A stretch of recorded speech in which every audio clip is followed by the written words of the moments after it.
This is Fat2Fierce. Welcome to the Confidence Chronicles. I'm your host, Amy English.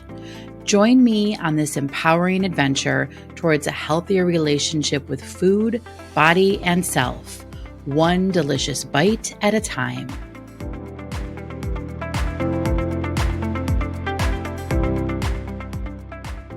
Hello, and welcome to the Confidence Chronicles. Today, we're going to talk about how to experience peace when it comes to both food and your body, and really even your journey, your life, okay? And how having peace with both food and your body can create a more enjoyable experience for you, no matter what you're working on, if you're working on anything, okay? And before we dive in, I wasn't sure if I wanted to focus on what peace feels like, or if I wanted to just kind of talk about what you can expect when you feel peace. Okay. So I'm going to start with what you can expect when you feel at peace with food and your body, and why it's so important, especially if you are on a weight loss journey. And I say that because most of the people that I work with, in fact, I would say about 95% of the women that I work with are on some form of a weight loss journey, right? Where they have been on a weight loss journey for most of their lives. It started at a very early age. They have struggled with food and their bodies for a very long time. And they've been in that weight loss yo-yo for a really long time.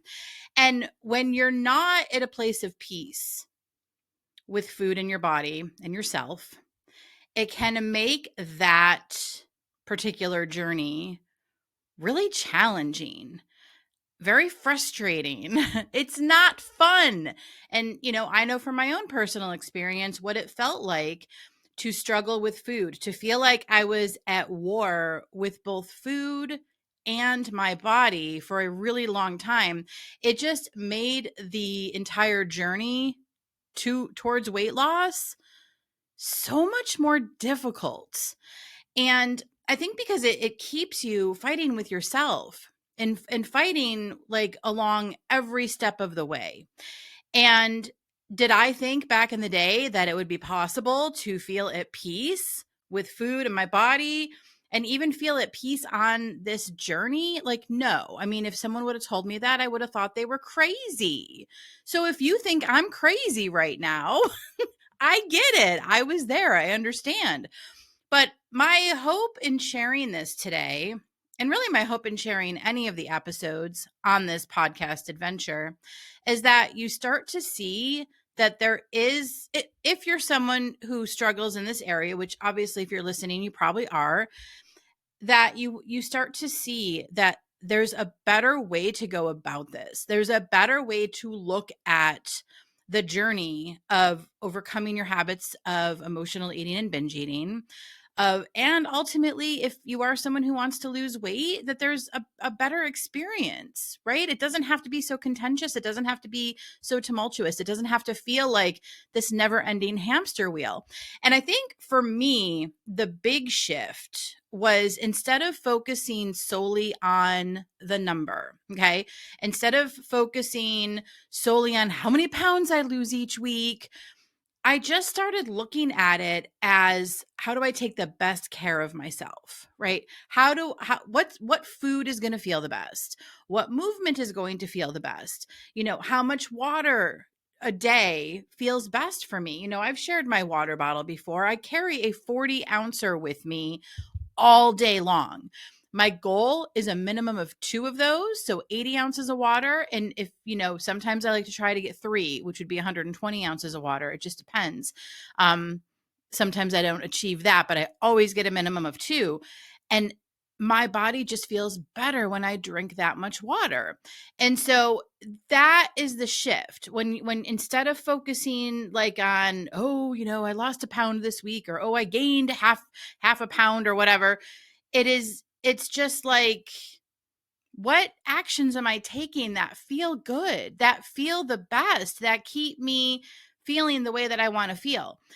Am I successful 100% of the time with that approach? No, of course course not. Because I'm human living a human experience, and sometimes I eat cake. And cake does not leave me feeling good at all. I experienced this over the holidays when I indulged in a few too many Christmas cookies, right? I didn't feel great. So, is it 100% of the time I'm perfect at this? Absolutely not. And I think acknowledging that that's very real, that I don't know anybody who is 100% perfect at anything, to be honest with you, but especially in this area of, I'm going to say eating right, exercise, and weight loss. I don't know anyone who's perfect. All right. I don't think anybody is. I don't know. Maybe there's someone out there or whatever. I haven't met that person yet. So it's really important to be able to use curiosity on your journey. And I love this because I don't know if you're familiar with internal family systems. It's a type of therapy. And I've worked with an IFS therapist before. And one of the foundations they teach is the 8 C's of self. So yourself, right? You as a human. And I'm just going to share the 8 C's because I have this printed on my desk, and I look at it every day as a reminder of the 8 C's of self. And it's compassion, curiosity, courage, clarity, creativity, connected, confidence, and calm. Okay. At our core, we all have those 8 C's. Okay. And I often talk about curiosity on the path to overcoming emotional eating and really just reconnecting with your body and learning to love your body, right? Curiosity is such a huge tool to use on that because you're getting curious with yourself. You're getting curious with what types of foods feel good, and curious with what types of exercise feel good, and curious with how much water to drink, as I was just sharing, right? So curiosity is a really important tool to use on this journey, along with compassion. I mean, all 8 C's are important, but I would say in this particular realm, in this particular area, curiosity and compassion are going to help so much. And the reason I started talking about that is because I was talking about not being perfect all the time, right? And so when I do deviate from the way that I intend to be, when I do, fall off a little bit, indulge in too many cookies, have cake, what have you, I just have compassion for myself, right? I just have compassion for the fact that I really like cake. It's kind of my thing. And I'm going to enjoy it, and it's okay, and it's fine. And I don't have to be perfect at this. And I don't have to beat myself up for wanting to have a sweet treat. Okay. It's just not that big of a deal. What I do look at is how far I've come on this, where, my husband and I were just talking about this the other day. I think in the past, when I think about the version of me before I started this journey of overcoming emotional eating and learning to love my body, when I think of that version of me, I was probably, now I'm going to bring in power food and pleasure food. Okay. If you remember this from way back, and no, I don't remember what episode it was that I talked about this, but power food are the foods that, are your, vegetables, fruit, lean protein, things like that. Okay. Those are your power foods. And your pleasure foods are the things like cake, cookies, ice cream, pizza, hamburger, like that kind of stuff, cheeseburger, fries, the more indulgent types of, I don't want to say junk food, but that the more indulgent types of treat foods, if you will. So there's a ratio, right, of power food to pleasure food. And this is one of the concepts that I teach in Fat2Fierce, both the self-study program and private coaching. And so when a client comes to work with me, we always kind of determine where they are, where their ratio is right now. So how much power food are they consuming versus how much pleasure food are they consuming on an average day, okay? Not when you're at a party or something like that, but just on an average day. And for me, that ratio before I started this work was probably about It was probably about 50-50, I think. It was like 50% of the time I was indulging in power food, 50% of the time I was eating pleasure food. And maybe even like a 60-40, 60 being pleasure food because we used to eat out a ton and I didn't really care what I was choosing. I certainly wasn't paying attention to my body and how my body felt. I was just eating what tasted good, right? So there was, cheeseburgers and fries and pizza and pasta and subs and all that kind of stuff, right? I just didn't all I wanted what was taste what while I wanted what tasted good, I had trouble there. Was what tasted good and what left me feeling mentally satisfied, right? In the moment. And so it was probably like maybe 60% pleasure food, 40% power food. Because I have to say, I've always been a fruit and veggie person. Even when I was a kid, I just always loved broccoli and cauliflower. Call me crazy, whatever. Anyway, so I always enjoyed salads and things like that. So I definitely did get a decent amount of power food. Anyway, now present day, what's fascinating to me is I'm like a 90-10. During the holidays, it's more like an 80-20, but 90% of the time I'm eating power food. 10% of the time I'm indulging in pleasure food, or 80% of the time power food, 20% of the time pleasure food. Honestly, since Christmas till now, which is, early March 2025, I've probably been like an 80-20. Where it's 80% power food, 20% pleasure food. But that's fascinating when you think about it. Where and really, I invite you to think about where you are. Like, what is your current ratio? What is the percentage of power food you're taking in an average day versus the pleasure food? And for me, what made this real easy was I don't have pleasure food every day. I will have pleasure food once a week, maybe twice, depending. So it's really that made it easy for like the 90-10, 80-20, right? And so the majority of time I'm focused on power food. And the reason why is because it feels better. Does it help me in maintaining my weight and removing extra weight? Of course it does.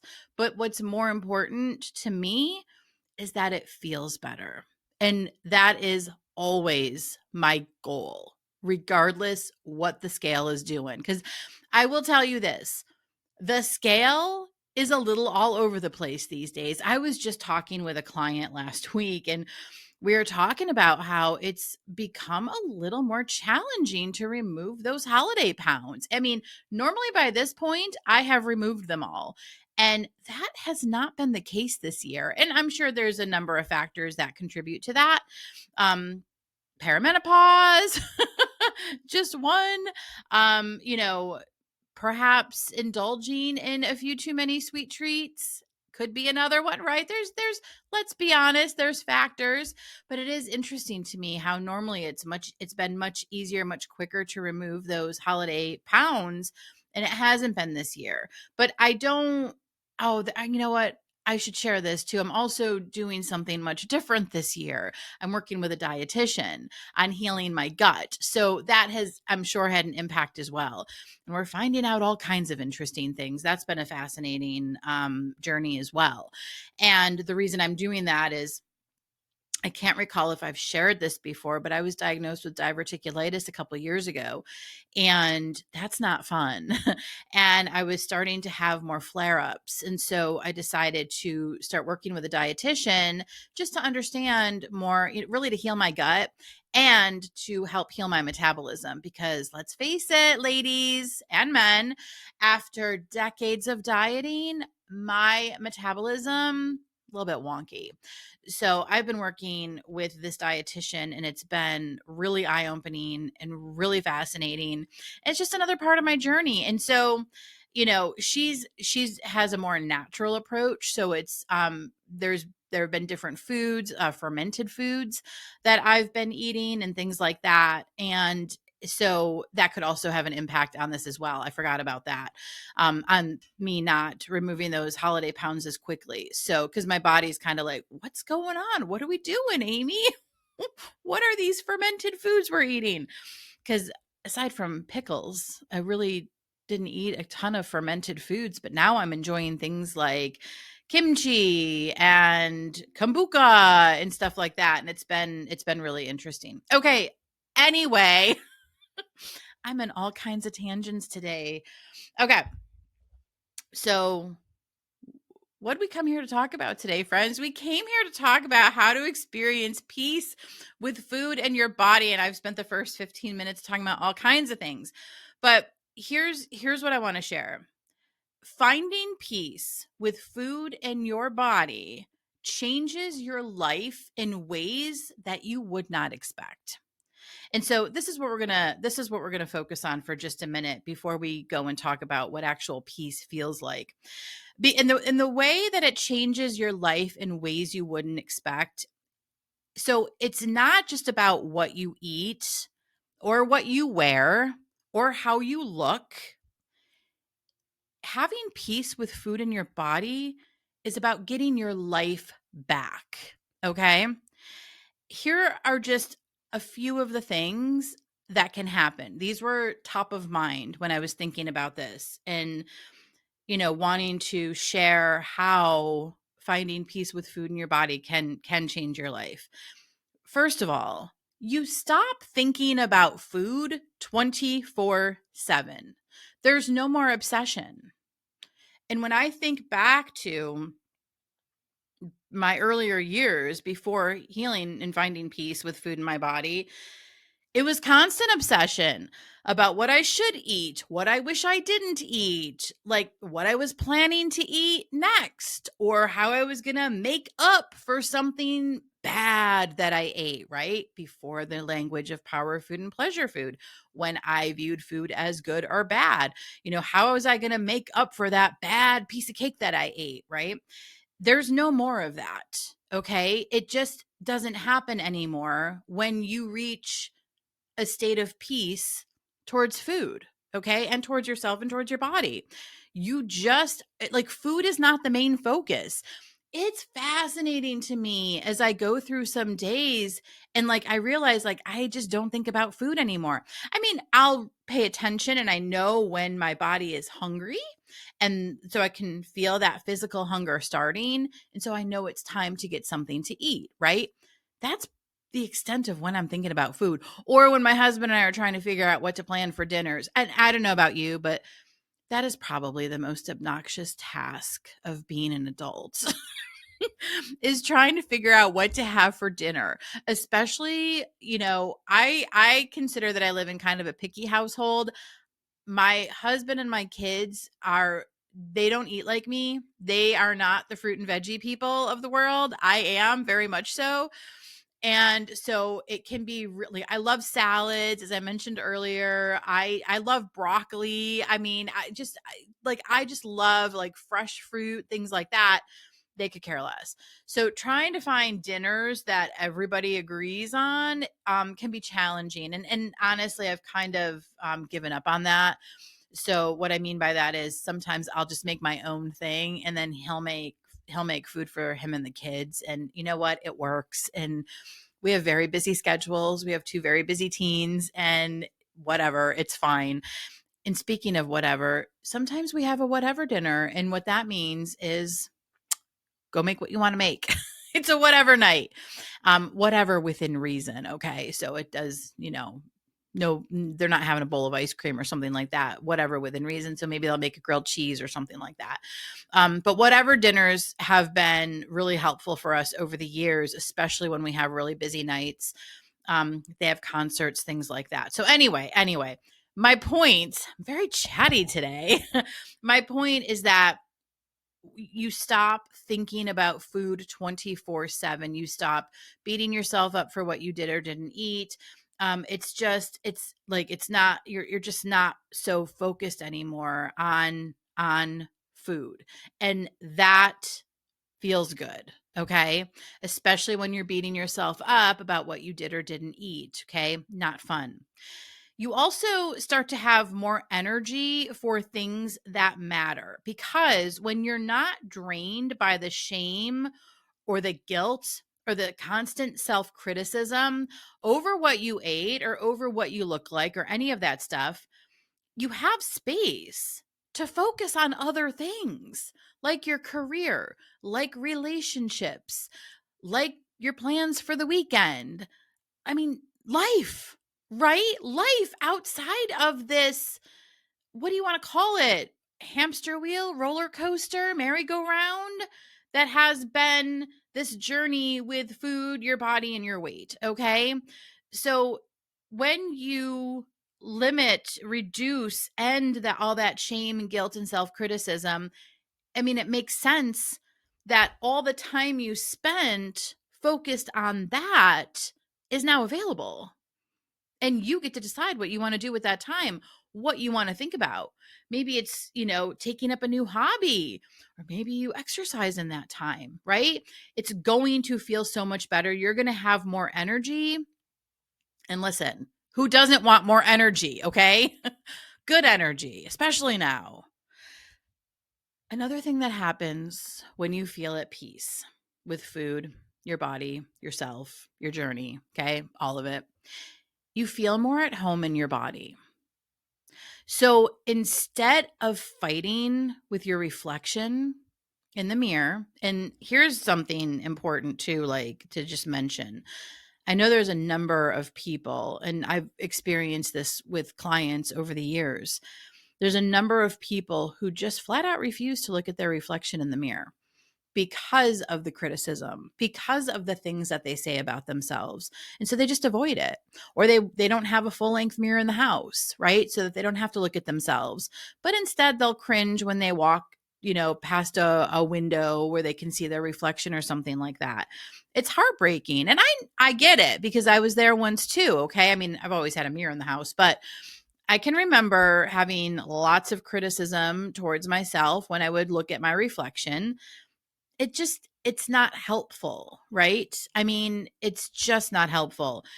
And when you start to feel at peace, especially specifically with your body, you just feel more at home with like in your skin. Okay. And this acceptance is part of this as well, right? Just accepting where you are right now. Yeah, it might not be where you want to be. Okay.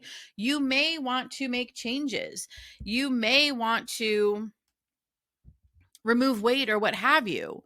That's okay. But it's going to help to just find acceptance for where you are right now. In this moment, in this present moment, so that you stop fighting with reality, because that's not helpful either, to be fighting with where you are. Okay. So anyway, instead of fighting your reflection or picking yourself apart, what happens is you start to see yourself as someone worth caring for. Worthy. You're worthy. You're someone worth caring for, not fixing. Okay. And I think that's just a really important distinction to call out. The difference between caring for yourself versus trying to fix yourself. Okay. There's nothing that needs to be fixed. Wow. Try that on. Try caring for yourself instead of trying to fix yourself. Another thing that happens is you start to trust yourself around food. So when you're feeling at peace with food specifically, you just begin to trust yourself. There's no more fear that you're going to lose control if you eat a cookie or even just having cookies in the house. Okay. It's not that big of a deal anymore. You don't worry about it. It doesn't freak you out. Okay. And that's worth, I don't even know how much.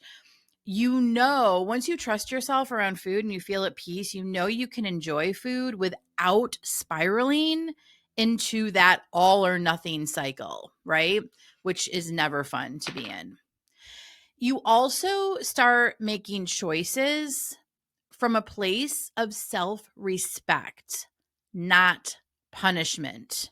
And this is where exercise plays a pivotal role, right? Because exercise, I mentioned this earlier, it becomes something you want to do, okay? Not punishment for what you ate, or not, you need to do this in order to lose those 2 pounds, right? You exercise because it feels good to move. And you want to move your body because listen, our bodies were designed to move. And I know every body is different, right? Some people have limitations on their movement, but finding what works for you and what feels good. And let me just share this in terms of exercise, okay?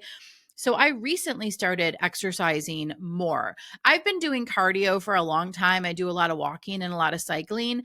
And over the last couple of weeks, I started introducing more resistance type work, weight stuff, and I started going to the gym again. And I also pull out some of my old DVDs that I have here from when I was a Beachbody coach back in the day. Like we're taking it back old school, right? Anyway, I was doing one of the videos and I had to follow the modifier. And even I had to even modify some of the modifiers exercises, okay? Because I haven't used weights and stuff in a really long time, couple years, honestly. And I, maybe like a year and a half, whatever, it doesn't matter. Anyway, I had to modify even the modifiers moves. And I didn't use that as an opportunity to shame myself or beat myself up. I was like, my gosh, no, of course. I haven't done this in a long time. I'm going to have to modify and do things in a way that works for me so that I don't hurt myself. Okay. It's not about, being perfect or doing it exactly the way that they do it. It's like, okay, how can I do this in a way that feels safe for me? Like I knew I wasn't going to be able to do a burpee. One of the exercises was burpees, and I've always kind of struggled with those. And so I had a modification from a trainer from years ago, and that's the modification that I did. Like it's not a big deal. I don't feel bad about it. I'm just like, all right, maybe one day I'll be able to successfully do burpees again, but we're not there right now. And that's okay. All right. The other thing that you can experience when you're at peace with food, your body, yourself, and your journey is you feel lighter, not just in your body, but in your mind. Okay. And we talked earlier about how it helps to clear up space, right? This is part of that. Okay. When you clear up that space and you have more energy, you're just going to feel better. You're going to feel lighter. And the weight of constant food anxiety lifts. And that freedom absolutely spills in every part of your life. Okay. So, I have just shared a few of the reasons. There's more. But where I want to take this right now is I just want to ask you after listening to this, after listening to me ramble today, what does peace feel like for you? Like if you could imagine, think about how you feel about food in your body now. Would you describe it as peaceful? And if not, that's okay. Identify how you would describe it because that's helpful information. Just see it. And then think about what peace feels like for you. Like when you think of the word peace or peaceful, what images come up for you? What does that feel like? What do you think about when you think about peace? For me, like I think about taking a deep breath and like that exhale feels very peaceful. Or like it's early spring here in North Georgia and there's been a lot of birds chirping. Every time I hear them, that feels very peaceful, right? Or standing outside with the sun on your face. It's a very peaceful moment. It's like a sense of ease, right? And it's not because everything is perfect or everything is awesome, but because you trust yourself, right? That's where that ease comes from. You trust yourself to handle whatever comes. And I think peace also is the feeling, like feeling at peace is the feeling of freedom from the constant tug of war with food, with the mirror, and with your thoughts. And so if you can think of like peace, it feels like coming home to yourself. You, before all of this started, this toxic relationship with food and your body and your weight. If you can remember that version of yourself. And I know that can be challenging, especially if this started, really early in life. As I've mentioned, it does for a lot of people, but it's like coming home to yourself. So think about how you feel with food in your body right now. If you wouldn't describe it as peaceful, how would you describe it? And then what would be different for you in your world, in your life, if you felt at peace with food and your body? And even after all we've talked about today, if that feels impossible to imagine right now, it is okay. It makes sense, right?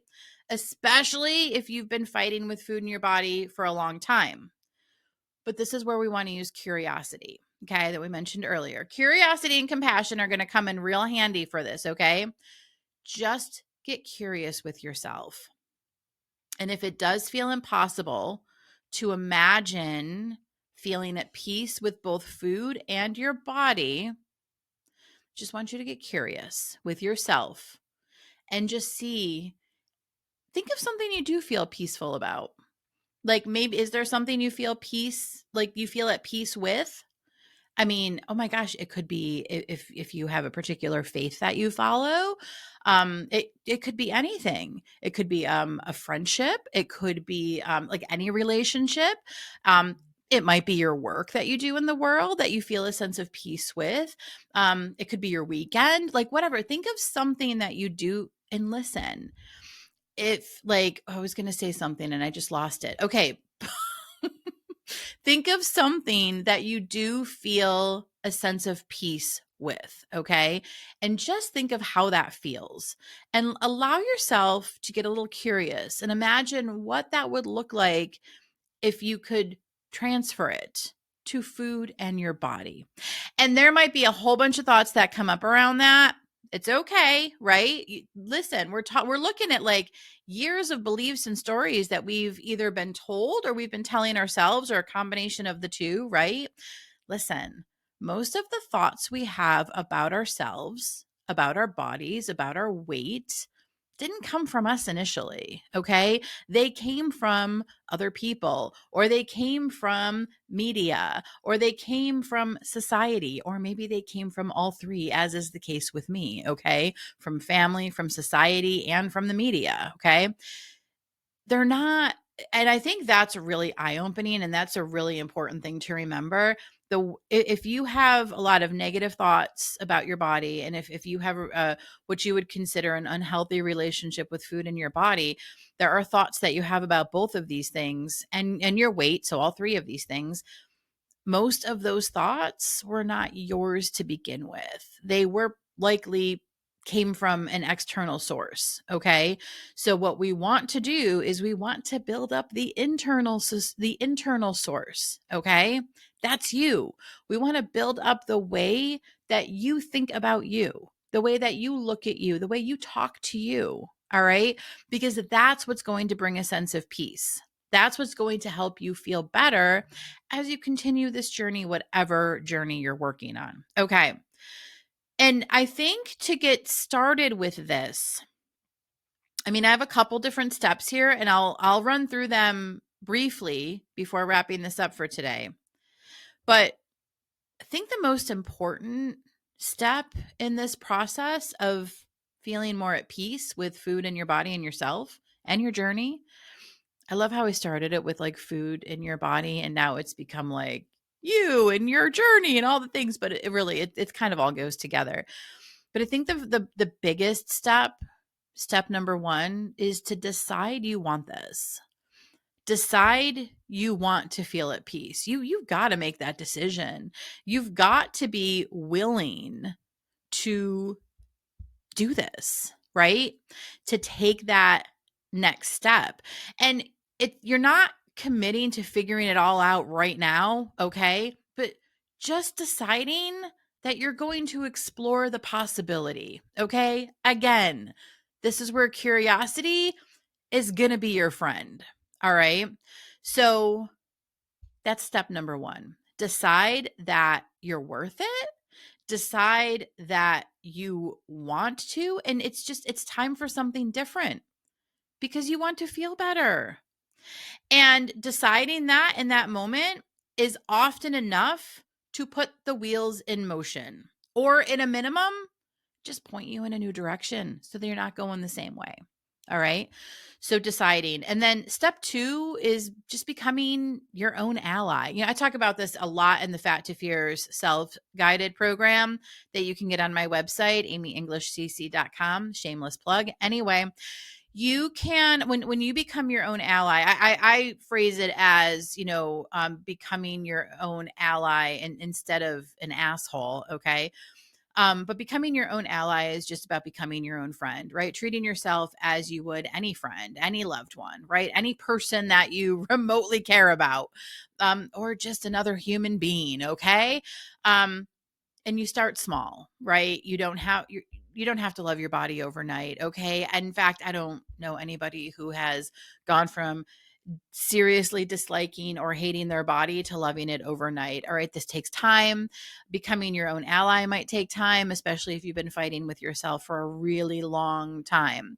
And one way to build up this relationship and really focus on becoming your own ally, well, number one, compassion. Hi, that's where that's going to come in. And also, giving yourself some simple compliments. Okay. So for every criticism that you have towards yourself, what's a compliment? Simple compliments, maybe like, I'm a good listener. I care about people. Okay. Things like that. I'm good at my job.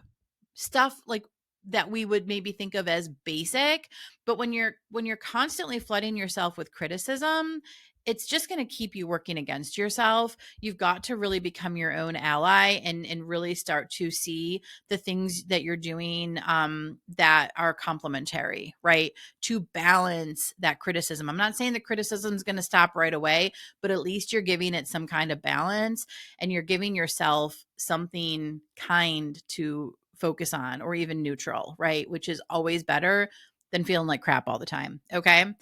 And then also, so step 3 is changing the rules. All right. So instead of harsh rules around food, like I can't have that or I won't eat that, which never works or rarely works, I should say, just decide what you want to enjoy.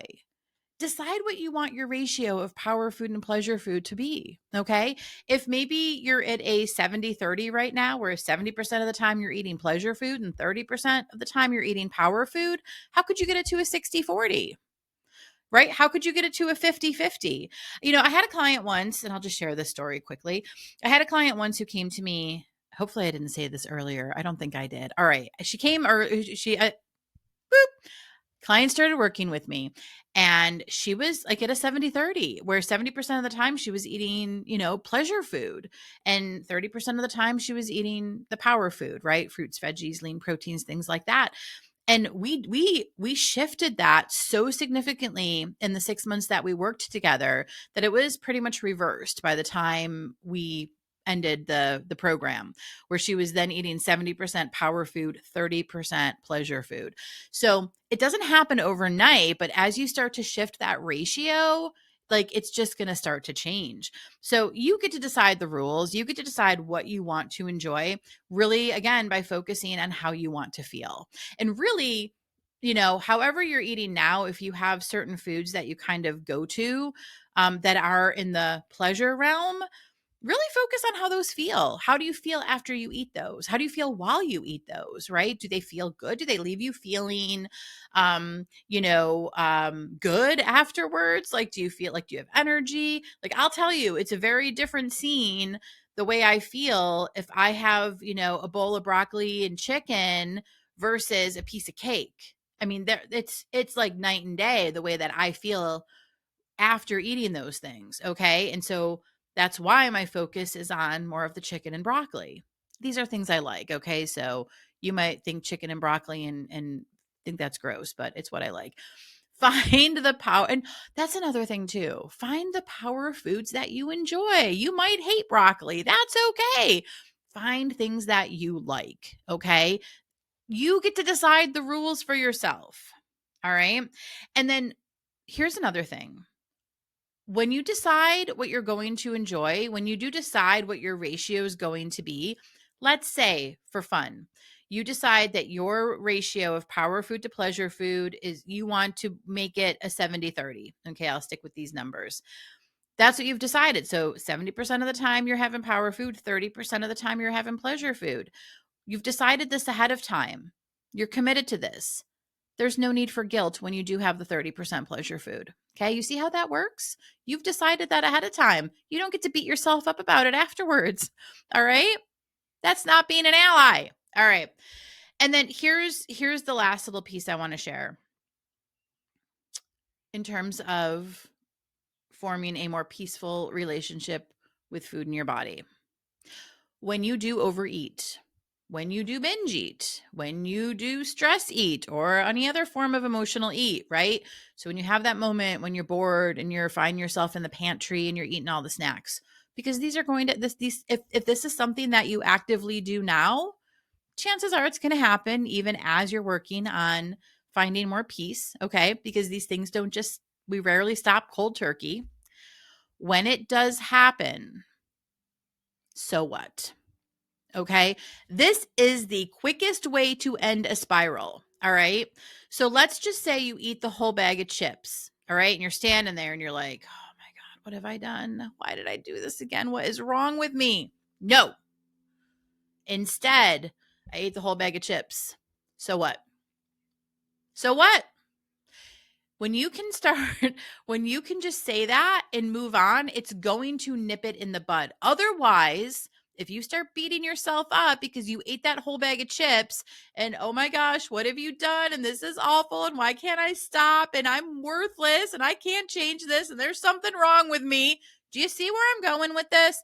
It keeps the spiral going. It keeps you feeling bad. It just makes it worse. It's like putting fuel on the fire, and then chances are you're going to go and eat something else, right? Or the next day you're going to go and eat something else because you feel so awful because you ate the bag of chips.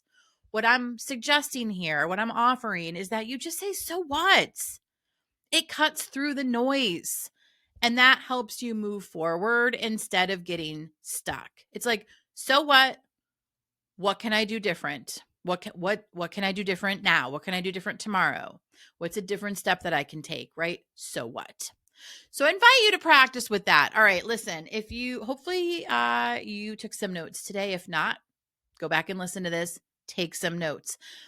This whole conversation, well, it's not really a conversation, but you know what I mean, has been about finding more peace when it comes to food in your body and why that is so important. And I hope that this has given you some helpful nuggets to think about and possibly even to work with.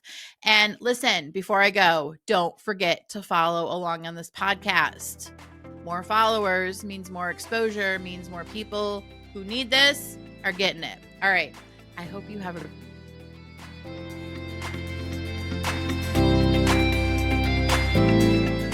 Are you ready to break free from stress eating and body shaming? It's time to get fierce. Fat2Fierce is a self-paced program that helps you build a new foundation of strength and balance without the toxic dieting mindset. This non-diet approach focuses on mindful eating, body acceptance, and lasting transformation. It's time to reclaim your power and find peace with food, your body, and yourself. Visit amyenglishcc.com to get started today.